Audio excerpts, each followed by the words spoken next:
मैं doctor Kuljeet Anand, senior neurologist, Kailash hospital Noida से बोल रहा हूँ। आज के दिन हम लोगों को एपिलेप्सी के बारे में जो भ्रांतियाँ हैं उसके बारे में अवगत करते हैं। एपिलेप्सी, जिसको कि हम मिर्गी का दौरा या शीज़र डिसऑर्डर कहते हैं, ये बहुत ही कॉमन डिसऑर्डर है। इसमें व्यक्ति को के ब्रेन में अचानक कोई करंट जैसे स्पार्किंग होती है, जिसके कारण उसको बेहोशी आ जाती है और वो उसके बाद उसके हाथ पैरों में झटके आते हैं। इसके कई कारण हैं। ये छोटे बच्चों से लेकर बड़े बच्चों सब हर एक एज में हो सकता है। ज़्यादा कॉमन ये बच्चों में होता है।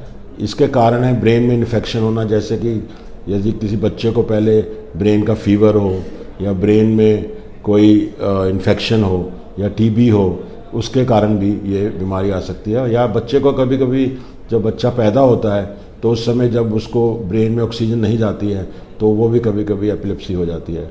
और कारण है जैसे कि बॉडी में शुगर का कम होना या कैल्शियम का कम होना, मैग्नीशियम कम होना, इस कारण से बच्चों में दौरे आ जाते हैं। सबसे मुख्य कारण दो हैं, जो कि एक को हमको ट्यूबरकुलोमा कहते हैं, जिसमें ब्रेन में टीबी की गांठ बन जाती है।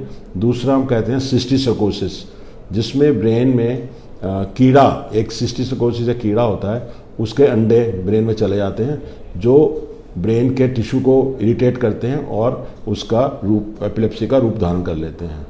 तो बड़े लोगों में, जैसे कि व्यक्ति 50 साल से ऊपर हैं, उनमें जैसे स्ट्रोक होता है तो उसके बाद भी एपिलेप्सी हो जाती है।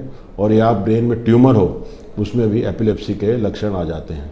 तो ये तो बात हुई एपिलेप्सी क्या है और इसके कारण क्या हैं। तो इसको कैसे डायग्नोज किया जाता है? सबसे पहले हिस्ट्री बहुत इम्पॉर्टेंट है। एक अच्छी हिस्ट्री लेना बहुत इम्पॉर्टेंट है, क्योंकि ये जब भी किसी व्यक्ति को दौरा आए तो अपने जो स्मार्टफोन है उसको यूज़ कीजिए और तुरंत उसका वीडियो बनाइए, क्योंकि यदि वो वीडियो बनाएंगे तो हमें उससे बहुत सहायता मिलती है, पता लग जाता है कि ये किस तरह का दौरा है। क्योंकि दौरे खास करके दो तरह के होते हैं। एक तो होता है फोकल, जो कि किसी दिमाग के एक हिस्से शुरू होता है, तो ये कभी कभी एक हाथ झटकना होता है या फिर पैर झटकना होता है या हाथ में कुछ करंट जैसे चलने की होता है। और दूसरा होता है जनरलाइज्ड, जिसमें व्यक्ति तुरंत बेहोश हो जाता है। तो बच्चों में एक दौरा होता है एब्सेंस सीजर, उसमें बच्चा थोड़ी देर के लिए खो जाता है, तो आंखें झपकता है, खो जाता है। ये दौरे दिन में 50 बार होते हैं, तो उसको एब्सेंस सीजर कहते हैं। और एक होता है बड़ा दौरा है, जो कि जनरलाइज्ड सीजर कहते हैं, जिसमें व्यक्ति हाथ पैर झटकता है और उसका जबान कट सकती है और या यूरिन भी निकल सकता है। तो हिस्ट्री बहुत इंपॉर्टेंट है। यदि आप वीडियो इसका बना लें, डॉक्टर को दिखाएं, इससे बहुत सहायता होती है। दूसरा, हम कुछ टेस्ट करते हैं, जो कि ईईजी टेस्ट है, हार्ट का ईसीजी टेस्ट होता है। इसी तरह ब्रेन का ईईजी टेस्ट होता है, जिससे पता लगता है कि दिमाग के किस हिस्से से स्पार्किंग या दौरे शुरू हो रहे हैं। और दूसरा, हम सीटी या एमआरआई करते हैं, जिससे पता लगता है दिमाग के किस हिस्से में खराबी है, किस हिस्से में ट्यूमर है, किस हिस्से में कोई गांठ है, किस हिस्से में कोई या सिकुड़ गया है हिस्सा, तो उससे पता लगता है। मैं doctor Varun Bhargav, senior consultant neurosurgeon, आज आपसे मिर्गी या एपिलेप्सी के संबंध में बातचीत करूंगा। ये ऐसा नहीं है कि कोई दुर्लभ विकार है। लगभग 8% पॉपुलेशन में किसी प्रकार की मिर्गी हो सकती है।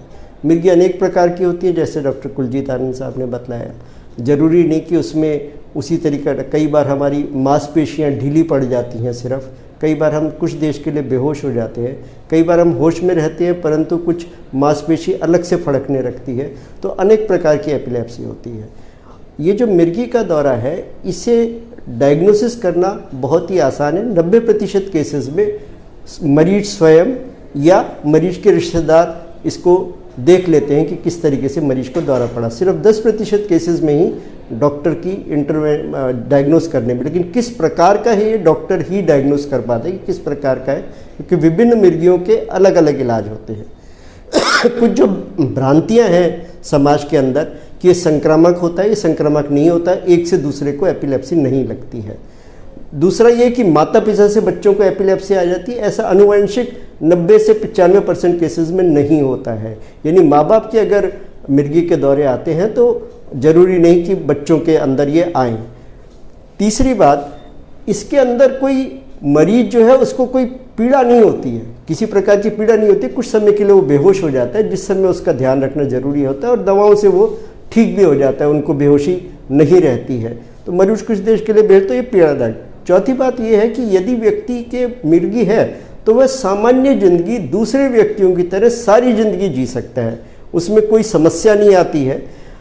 जब हम लोगों को न्यूरोसर्जन को देखना होता है तो कई एपिलेप्सी ऐसी होती हैं जो एपिलेप्सी दवाओं से कंट्रोल नहीं होती, यानी ये एक इलेक्ट्रिकल एक्टिविटी होती है ब्रेन के अंदर, जिसको हम दवाओं से आमतौर पे कंट्रोल कर लेते हैं। यदि वो दवा से नहीं कंट्रोल होती तो हम उनको सर्जरी के द्वारा भी ठीक कर सकते हैं।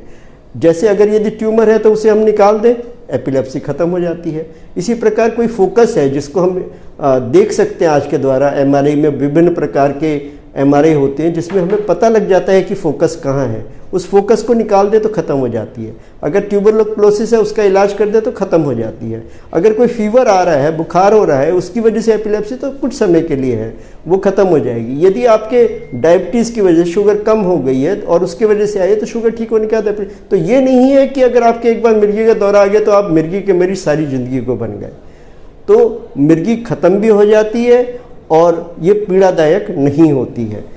आजकल इतने तरीके की ब्रेन के अंदर सर्जरीज आ गई हैं जिससे हम बहुत सारी एपिलेप्सी, जो पुराने समय में 8 से 20 वर्ष पहले हम सिर्फ दवाओं से ही कोशिश करते थे, उन्हें हम ऑपरेशन से बिल्कुल ठीक कर देते हैं, क्योंकि हम फोकस को पकड़ लेते हैं कि किस जगह पे है। तो इसलिए एपिलेप्सी हो, मिर्गी हो, तो एक जो सोशल टैबू है बना हुआ कि हम ये तो मिर्गी का मरीज हो गया, ऐसा कुछ भी नहीं है। एक सामान्य बीमारी है, ठीक हो जाती है दवाइयों से और ऑपरेशन के द्वारा हम ठीक कर सकते हैं। आप यदि इस प्रकार की है तो किसी झाड़ फूंक या किसी दूसरी उसमें न पड़े और तुरंत न्यूरोलॉजिस्ट और न्यूरोसर्जन से संपर्क करें और आप लोग स्वस्थ रहें और मिर्गी को देख के घबराएं नहीं। धन्यवाद।